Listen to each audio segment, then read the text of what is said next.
మధ్యాహ్నం 12:30 పట్టబగలు మిట్ట మధ్యాహ్నం 44 డిగ్రీల ఎండలో ఒక్క మనిషి కదలకుండా ఇవాళ వెంకట్రామరెడ్డి గారి నామినేషన్కు వచ్చిన మీ అందరికీ శిరస్సు వంచి నమస్కారం తెలియజేస్తా ఉన్నా. ఇగో ఇది బీఆర్ఎస్ కార్యకర్తల పట్టుదల. ఆడ బీజేపీలో మీటింగ్ అవుతుంది సిద్దిపేట కాడ. టెంట్లు వేసి కూలర్లు పెట్టి ఏసీలు పెట్టి వాటర్ బాటిల్ పెట్టి వాళ్ళు మీటింగ్ పెడుతున్నారు.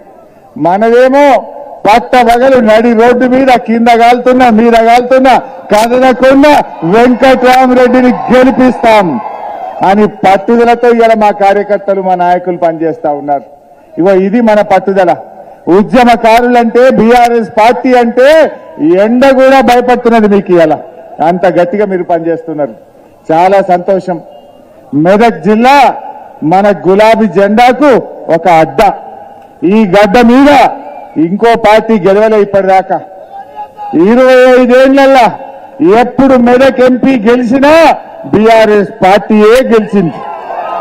రేపు కూడా మెదక్లో గెలిచేది మళ్ళా బీఆర్ఎస్ పార్టీ మన వెంకట్రామరెడ్డి. నిన్న ఆయన వచ్చిండు ముఖ్యమంత్రి రేవంత్ రెడ్డి.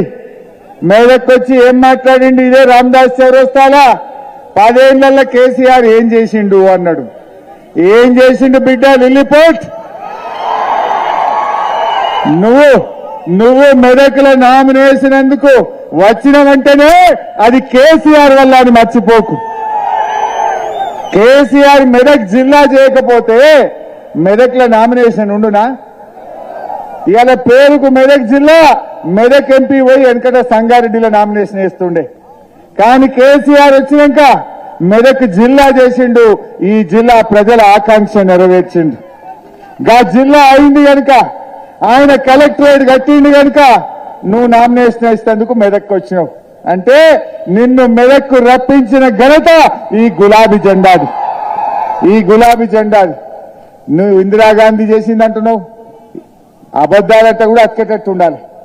ఇందిరాగాంధీ అంటే బిహెచ్ఎల్ తెచ్చిందని రామదాస్ చౌరస్తారా పచ్చి అబద్దం చెప్పిండు రేవంత్ రెడ్డి. బిహెచ్ఎల్ వచ్చింది 1952లా. ఇందిరాగాంధీ ఎంపీ అయింది 1980లా. 30 ఏళ్ల తర్వాత అయింది.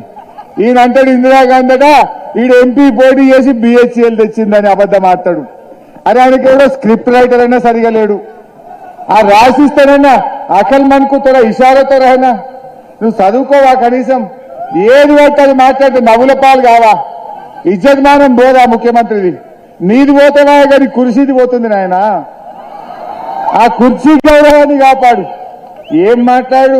పేగుల మెడలు వేసుకుంటా, గోటీలాడతా. ఎవడైనా పేగుల మెడలు ఎవడేసుకుంటాడే? రాక్షసులు వేసుకుంటారు. నువ్వు పేగుల మెడలు వేసుకుంటే కాదు బిడ్డ. నువ్వు 6 గ్యారంటీలు అమలు చేయి. 6 గ్యారంటీల గురించి మాట్లాడు. మెదక్ అభివృద్ధి గురించి నీకు మాట్లాడే హక్కు ఉందా?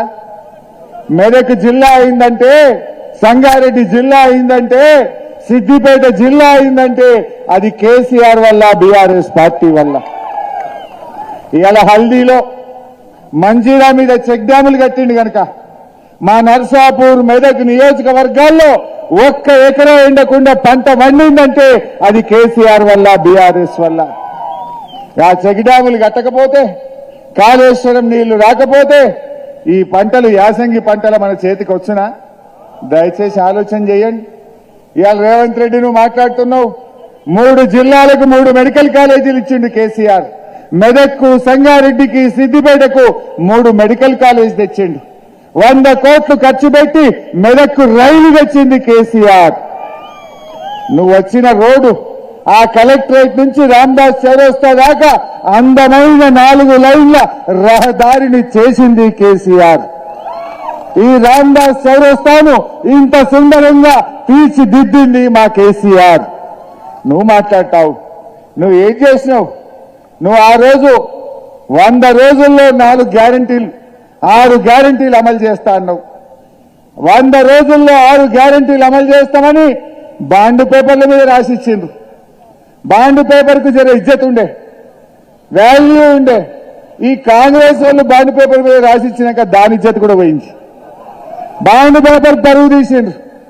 బాండ్ పేపర్ రాజకీయాలు నడవేయని రేవంత్ రెడ్డికి అర్థమైంది. అందుకో కొత్త డ్రామా పెట్టిండిగా. బాండ్ పేపర్ అంటే నమ్మేటట్లేదని ఈడికి వస్తాడు ఏడుపాయలు అమ్మవారి మీద ఒట్టు అంటాడు, ఆడిపోతాడు రాముల వారి మీద ఒట్టు అంటాడు, లాస్ట్కు దేవుణ్ణి కూడా రాజకీయాలకు వాడుతున్నాడు. రేవంత్ రెడ్డి నువ్వు దేవుడి మీద ఒట్టు పెట్టుకున్నా, నీ మీద నువ్వు ఒట్టు పెట్టుకున్నా నిన్ను నమ్మని తెలంగాణ ప్రజలని చెప్పి మనం చేస్తా ఉన్నాం. బట్టేబాజు మాటలు కాదా? 5 గ్యారెంటీలు అమలైనాయి అంటాడు. నేను అడుగుతున్నా, వాళ్ళ 6 గ్యారెంటీల్లో మొదటిది మహాలక్ష్మి మహిళలకు 2500 అమలైందా? రెండవ హామీ రైతులకు 15,000 రైతు బంధు, వడ్లకు 500 బోనస్ అయిందా? రెండవది కాలే. మూడవ హామీ పేదలందరికీ డబుల్ బెడ్రూమ్ ఇండ్లు ఒక్కరికన్నా వచ్చిందా? మూడవది తుస్సే.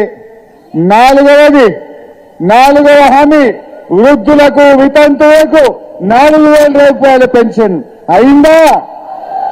ఐదవ హామీ విద్యార్థులకు 5 లక్షల రూపాయల భరోసా కార్డు వచ్చినాదే. మరి 5 కాకనే పాయ్, ఈయన 5 చేసిన అంటేనేమే. మరి ఎన్ని జూటా మాటలు, ఎన్ని అబద్ధాలు, దయచేసి ఆలోచించండి.